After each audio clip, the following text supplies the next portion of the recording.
Financiamento coletivo, ou crowdfunding para os mais íntimos, é uma forma de desenvolvedores independentes conseguirem dinheiro para seus projetos diretamente com o público-alvo deles. E isso parece uma ideia muito boa, certo? Uma excelente forma de criadores indies conseguirem produzir seus jogos dos sonhos sem precisar implorar por financiamento de empresas milionárias e predatórias do mercado. E não é à toa que diversos jogos incríveis e verdadeiras obras de arte só foram possíveis graças a vaquinhas feitas pelos seus criadores. Mas aí que tá, não importa o quão boa seja uma ideia, alguém sempre vai dar um jeito de corromper ela pra tentar ganhar alguma vantagem. E esse é exatamente o caso de Earthbound, um jogo que apareceu com a promessa de ser um RPG não tradicional. Algo único com uma história sombria e misteriosa em que todas suas escolhas importavam e que cada batalha seria algo especial, ao ponto de até mudarem dependendo da sua relação com os personagens. Era um projeto muito bom e com potencial gigantesco, e foi exatamente por isso que ele conseguiu chamar bastante a atenção da internet por volta de 2016 e 2017, com diversos criadores de conteúdo famosos fazendo vídeos sobre sua demo e consequentemente criando uma comunidade até que bem grandinha que queria a versão completa. Era absolutamente impossível isso daqui dar errado. Bem, até que deu errado. Muito errado mesmo. Já que mesmo após quase uma década de seu anúncio e de ter arrecadado praticamente 20 mil dólares de financiamento coletivo, e mais uma quantia considerável de dinheiro vendendo o acesso antecipado do jogo por anos na Steam, Earthbound ainda não tá completo. Na verdade, ele tá muito mais do que incompleto, ele tá abandonado, tendo incríveis 3 horas de conteúdo no jogo todo. Sim, algo que supostamente está em desenvolvimento constante há mais de 8 anos só tem isso para oferecer. E o pior de tudo isso, a única pessoa que podemos culpar por esse fracasso que já tá quase beirando um golpe é o seu próprio criador, que em vez de se dedicar na produção do jogo para honrar o dinheiro de todo mundo que investiu nele, prefere ficar mais de 12 horas por dia fazendo live jogando jogos, vendo vídeos no YouTube e fazendo um mod de Minecraft? Sim, o cara prefere fazer um mod pro jogo dos outros do que terminar o dele. Mas como que isso aconteceu? Como que alguém que era visto como desenvolvedor de jogos extremamente talentoso, inteligente e promissor, conseguiu acabar com um projeto tão interessante e se tornar uma das maiores piadas da internet? Bem, é exatamente isso que nós vamos tentar entender nesse vídeo. Como que Earthbound conseguiu se tornar um dos jogos mais patéticos que eu já vi na minha vida.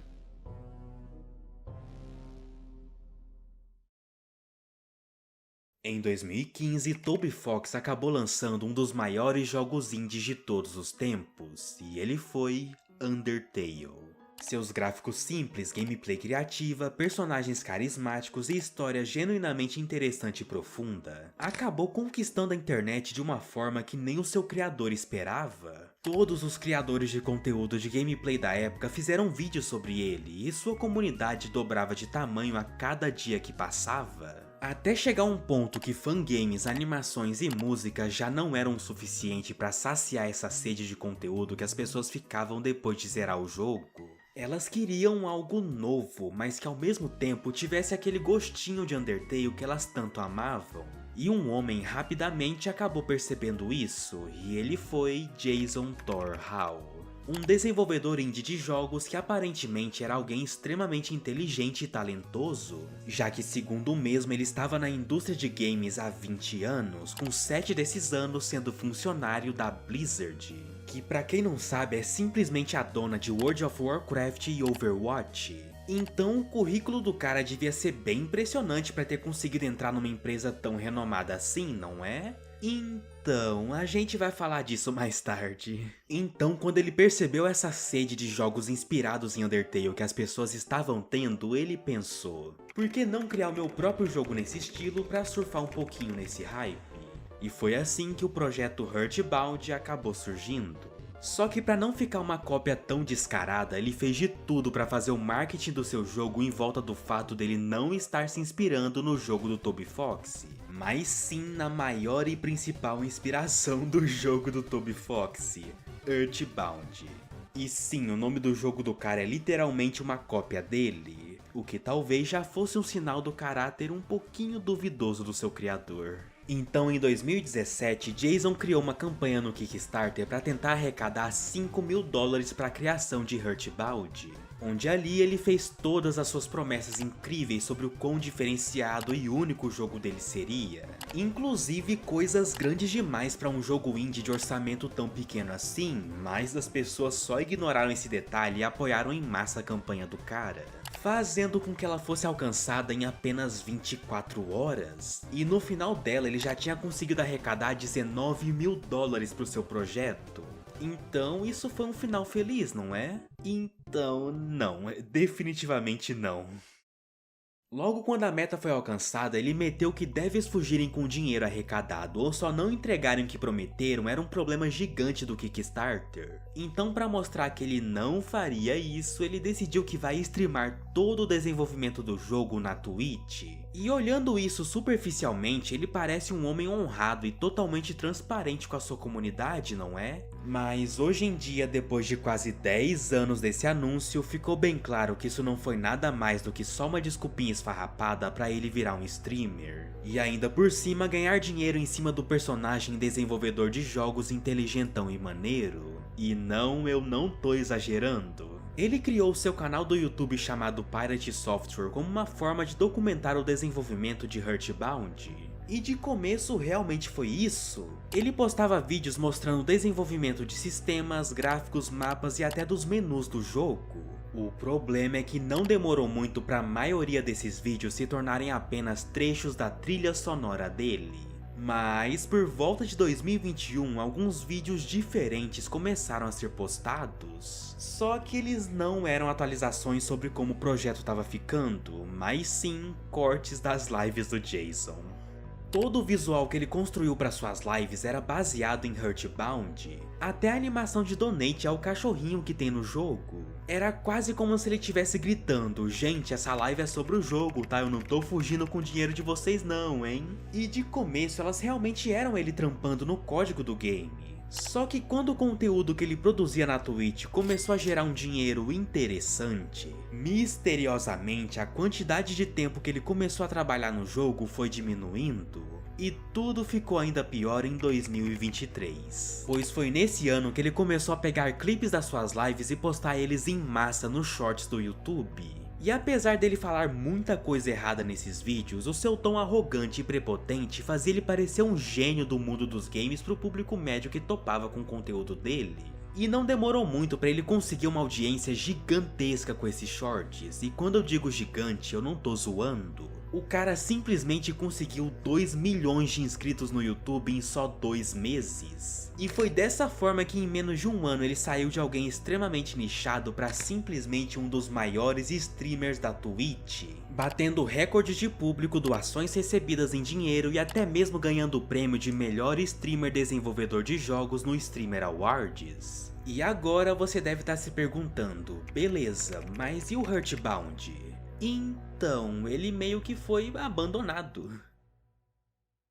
O jogo do Jason claramente foi algo feito só pra conseguir uma grana em cima do hype que Undertale tava tendo na época. Pô, até o lance do coraçãozinho na capa era idêntico, cara. Só que no meio do caminho, nosso querido Jason percebeu que fazer lives era muito mais lucrativo e fácil do que fazer jogos. Então nos últimos anos, esse projeto dele virou só uma desculpinha pra ele streamar na internet. O cara só abre a live fingindo que tá programando, mexe algumas coisinhas aleatórias no código do game por no máximo 1 hora, e depois passa o restante das 10 horas do dia vendo vídeos no YouTube ou jogando alguma coisa. O negócio ficou tão feio que a própria Steam acabou marcando o jogo dele como abandonado por ter ficado mais de 1 ano sem receber atualizações. Então adivinha o que o nosso gênio aqui fez? Ele foi lá e lançou uma atualização que não tinha praticamente nada, só pra tirar o selo de abandonado e não afetar as vendas da Steam.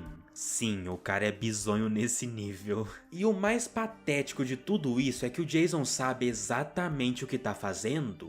Toda vez que alguém tenta criticar a demora que o jogo dele tá tendo pra lançar, ele simplesmente se faz de vítima. Trata qualquer crítica como ódio gratuito e resolve tudo do jeito mais maduro possível, banindo a pessoa que fez a crítica da sua live ou servidor do Discord. Só que sinceramente não tem justificativa para esse jogo estar em produção há quase uma década e ainda não ter chegado nem na metade. Ele não é algo inovador ou super criativo, é só um jogo medíocre. Esse treco só não ficou pronto até agora porque o seu criador tá arrastando a produção dele o mais longe possível para farmar o máximo de dinheiro que dá em cima do nome Game Dev. E para deixar isso mais claro ainda, eu vou fazer uma comparação interessante. Eu vou pegar as primeiras 3 horas de Earthbound, que aliás são as únicas 3 horas que o jogo tem, e comparar com as primeiras 3 horas de Frambow, que é um dos melhores jogos indies já feitos na história da humanidade. E que além de ter sido feito por uma equipe extremamente pequena, também só foi possível de existir graças a um financiamento coletivo que juntou praticamente o mesmo valor que Earthbound. Então essa comparação não é só porque eu gosto de Frambow, apesar de ser um dos principais motivos, mas sim porque os dois jogos têm várias semelhanças. Ambos tratam de temas como sanidade mental, têm uma história confusa e sombria, são focados em narrativa e resolução de enigmas e os dois têm um animal falante que é melhor amigo do protagonista. Só que a diferença de qualidade, comprometimento e respeito com quem apoiou o projeto entre os dois é simplesmente assustadora. Em Frambow, a história já começa te jogando num pesadelo. A gente vê uma animaçãozinha mostrando que a protagonista Fran era só uma garotinha inocente que vivia feliz com seus pais e o seu gatinho, o Senhor Meia-Noite. Tudo parecia calmo e tranquilo, até que do nada ela vê uma criatura estranha observando pela janela. E logo em seguida, a Fran encontra o corpo dos seus pais brutalmente no chão. Desesperada, a garota foge pela floresta até desmaiar e acaba se encontrando em um lugar ainda mais assustador, um manicômio. Pois tudo isso que vimos foi uma sessão de terapia feita pelo seu psicólogo, já que a garota está internada nesse lugar supostamente pelo trauma de ter presenciado aquela cena grotesca. E é aqui que entra a duotina, um remédio novo que o doutor oferece para Fran dizendo que vai ajudar ela a se sentir melhor. Mas o efeito é completamente o oposto, já que o remédio faz a garota ter alucinações bizarras, transformando o hospital numa versão distorcida e grotesca da realidade. E essa é exatamente a mecânica principal do jogo, a dualidade. A partir do momento que a Fran desperta do seu surto e consegue roubar um pote dessas pílulas, toda vez que ela toma uma, o mundo ao seu redor muda completamente, revelando mensagens escondidas, pistas, objetos e até entidades estranhas que parecem estar se alimentando do trauma e sofrimento de todas as outras pessoas internadas nesse lugar. Então precisamos ficar alternando entre essas dimensões para resolvermos os enigmas e progredir na história. E isso fica ainda mais impressionante quando você para pra pensar que cada cenário no jogo inteiro precisou ser desenhado e programado 2 vezes. Cara, isso não entra na minha cabeça até hoje, velho. E o melhor é que tudo isso é apresentado de um jeito super intuitivo. Você entende rápido como a gameplay funciona, aprende a interagir com os cenários, usar o inventário para combinar os itens, tudo sem precisar de um tutorial chato que quebra a sua imersão. É o tipo de game design que mostra que os seus criadores realmente tinham paixão pelo projeto. E depois de explorar um pouco o cenário, o objetivo da Fran fica bem óbvio. Fugir desse lugar horrível para reencontrar o Senhor Meia-Noite e voltar para sua tia Grace. E mesmo com esse objetivo simples, a escrita do jogo consegue transformar essa parte inicial em algo extremamente interessante. Você realmente sente pena das crianças que estão internadas com você. Elas estão totalmente quebradas psicologicamente e sem nenhum sinal de que vão conseguir melhorar, já que os adultos que trabalham no manicômio são todos horríveis, mas não de uma forma caricata e exagerada, e sim de uma forma fria e realista. Exatamente do jeito que você imagina que uma instituição médica dos anos 40 seria. E sim, o jogo se passa em 1944. Então o tratamento psicológico aqui é brutal, rústico e quase medieval. Você vê pacientes desfigurados, isolados em quartos imundos, enquanto a protagonista encara tudo isso com uma lógica infantil, tentando entender o que está acontecendo do jeitinho dela. Cada diálogo, cada frase que ela solta revela um pedaço dessa inocência, que ao mesmo tempo que é uma fraqueza de se ter em um mundo tão grotesco, também é a única coisa que dá força para ela continuar. E isso faz o jogador se perguntar a todo momento sobre o que é real e o que é apenas a mente da protagonista sobre o efeito do remédio. Porque às vezes parece que a Fran tá só alucinando, mas tem vezes que os eventos da realidade distorcida afetam diretamente o mundo real. Então você sempre fica com essa incerteza de se a Fran realmente tem poderes, se ela é só louca ou se ela tem poderes e é louca ao mesmo tempo. É realmente impressionante a quantidade de conteúdo que tem só na parte inicial. Você tá sempre vendo ou experienciando algo diferente que te faz ficar cada vez mais curioso e imersivo nessa história. E as coisas ficam ainda melhores quando fugimos do manicômio e vamos parar em uma floresta cheia de criaturas estranhas. Então, depois de pentear os cabelos de um gambá e libertar algumas cabeças que estavam presas em uma árvore, a Fran encontra uma porta escondida dentro de um poço, que nos leva até a casa de Clara e Mia, duas irmãs siamesas que, segundo elas, não nasceram assim, mas foram amaldiçoadas por uma criatura que as condenou a viver presas uma na outra por toda a eternidade. E elas pedem a ajuda da Fran para realizar um ritual que pode separar as duas. E caso a garota se recuse, elas basicamente ameaçam desviver ela e o Senhor Meia-Noite, já que por algum motivo elas pegaram nosso gatinho quando acharam ele na floresta e o trancaram no sótão da casa delas. Então aqui a Fran finalmente reencontra ele com um diálogo até que bem fofinho e emocionante entre os dois. Ah, e sim, o gato sabe falar por algum motivo, mas se a Fran, que é dona dele, simplesmente aceita isso como se fosse a coisa mais normal do mundo, quem vai ser eu pra reclamar, né? E aqui começa uma parte bem extensa do jogo, com bastante exploração, onde vemos um monte de detalhes sobre a casa delas, o passado sombrio das duas e alguns pedacinhos da história no geral. É sério, se eu fosse parar pra comentar cada detalhezinho ou pedacinho de lore que o jogo entrega aqui, esse vídeo ia ter mais de 40 minutos fácil. E depois disso a gente descobre que o ritual delas ia acabar tirando a vida da Fran no processo. Então, com a ajuda de um certo personagem, a Fran consegue uma nova receita de um ritual diferente e engana as irmãs para que o realizem. E quando o feitiço finalmente funciona...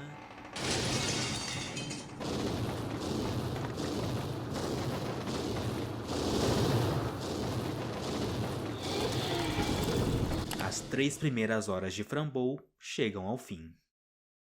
E tudo isso que eu descrevi, essa história pesada, diálogos muito bem escritos, personagens marcantes, puzzles muito bem pensados e criativos, ambientação e arte absurdamente bem feitas, tá presente só nas primeiras 3 horas de Frambow. Eu não mostrei nem metade do que o jogo tem pra oferecer. Ainda tem muito mais conteúdo e coisas interessantes pra se ver e experienciar em um jogo feito em 3 aninhos e pouco por só 2 pessoas com orçamento limitado.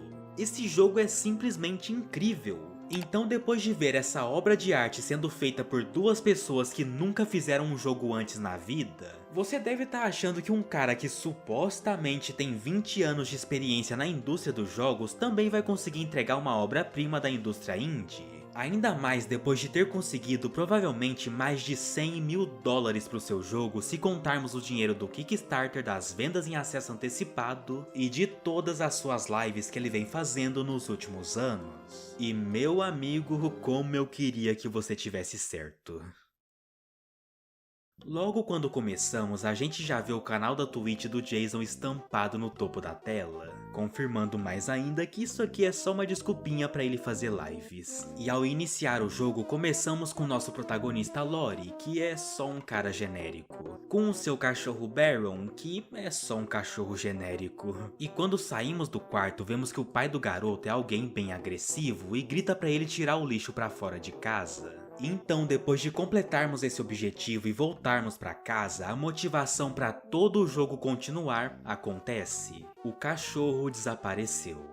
Sim, o Pirate Software quer que você se sinta animado para jogar todo o jogo e passar por toda a sua história. Por causa de um personagem que não é carismático, você não se importa e que, se somar todas as suas interações com ele até aqui, não dá nem 2 minutos. Acho que já deu pra ver que roteiro não é o ponto forte dele, né? Depois de resolvermos um puzzle entre muitas aspas, acabamos tendo o primeiro combate do jogo. que é ok, não é ruim, mas também não é muito bom, ele só existe mesmo. Só que no meio do combate somos salvos por um velho, e quem é ele?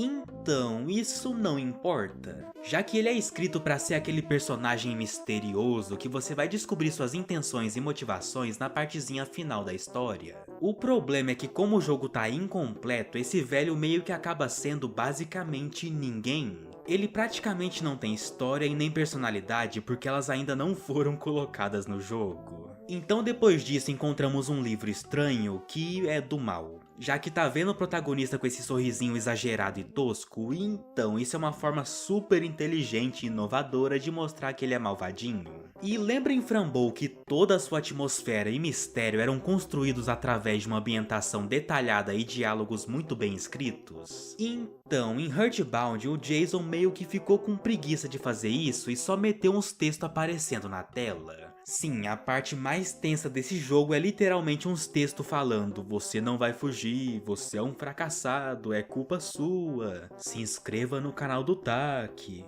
Cara, é muito tosco, mano, meu Deus. E agora podemos selecionar 3 mundos diferentes pra entrar. Ah não, calma aí, só 2 mundos, já que o terceiro não foi adicionado no jogo ainda. E eu queria muito poder entrar em detalhes sobre a gameplay, personagens, diálogos e a história do mundo Animus em si. O problema é que nada disso importa. A gameplay é só um monte de anda pra lá e pra cá sem sentido, os personagens não são interessantes, nada aqui apresenta algo sobre a história que te dá vontade de continuar jogando, e todos os diálogos parecem que foram feitos por um moleque de 12 anos que acha que fazer careta é o ápice do humor. E pra piorar, esse mundo nem tá completo, então o final dele nem ao menos é um final de verdade. E as coisas não melhoram muito no segundo mundo disponível, já que ele é basicamente tudo que vimos em Animus, só que 10 vezes mais chato, repetitivo, cansativo, mal escrito, e com uma paleta de cores vermelha que deixa sua vista cansada se você passar mais de 10 minutos encarando a tela. É sério, é muito desagradável jogar isso.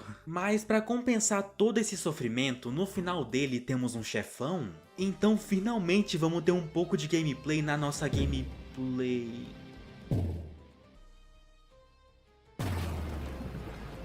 Sim, o jogo finge que vai ter uma batalha nova só pra logo em seguida cuspir na sua cara e te chamar de otário. Porque o chefão aqui na verdade é a mãe do protagonista. E nós derrotamos ela com um diálogo e o poder de ser uma pessoa mais boa do que ela. E não, eu não tô brincando, é realmente isso. E o pior é que o jogo tenta colocar uma carga emocional nisso, mas é literalmente a primeira vez que a gente tá vendo essa personagem. Ela não tem nenhum desenvolvimento, não temos razão pra gostar, odiar ou se importar com ela, mas por algum motivo o jogo pensa que sim.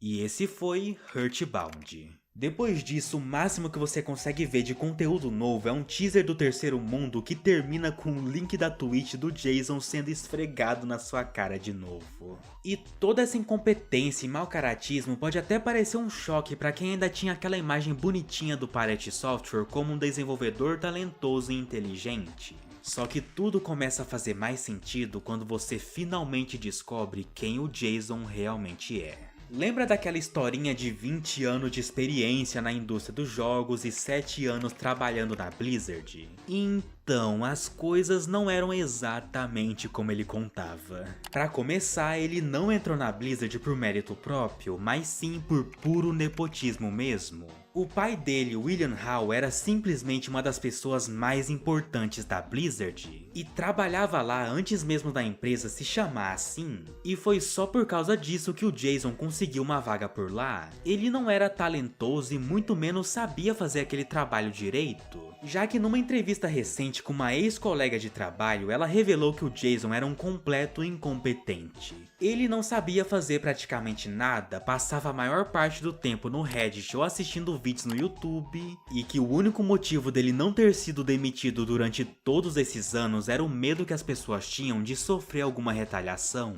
Porque mesmo que o pai dele fosse um amor de pessoa e provavelmente nem faria nada diretamente, ninguém queria ser lembrado como a pessoa que demitiu o filho de uma lenda da indústria dos games, já que isso num ambiente corporativo simplesmente quebraria acabaria a carreira de qualquer pessoa. Ah, e sabe os supostos anos de experiência na indústria dos games que ele dizia ter antes de entrar na Blizzard? Então, ele na verdade só vendia skins de furry para pessoas em um jogo chamado Second Life. Então Earthbound estava destinado desde o começo a ser uma fraude porque o seu próprio criador sempre foi uma. Ele cresceu o seu império em cima de mentiras, distorções e exageros. E ironicamente, tudo isso foi destruído por culpa de suas mentiras, distorções e exageros. Já que nos últimos meses a internet inteira se revoltou contra o cara e começou a expor tudo de errado que ele fazia. Desde mentiras sobre sua carreira profissional, ataques desonestos feitos contra a iniciativa Stop Killing Games só porque ele foi burro e não entendeu nada sobre o que ela se tratava. Seu narcisismo, sua arrogância, sua incompetência e principalmente sobre o seu golpe...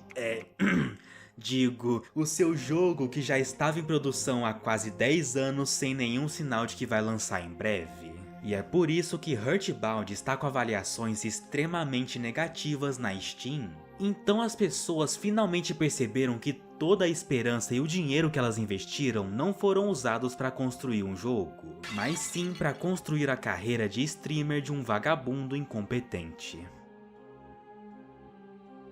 E é isso, muito obrigado por ter me assistido até aqui, se inscreva no canal para me ajudar a chegar a 100 mil inscritos porque eu tô muito próximo disso, e vejo vocês quando eu tiver com vontade de fazer outro vídeo.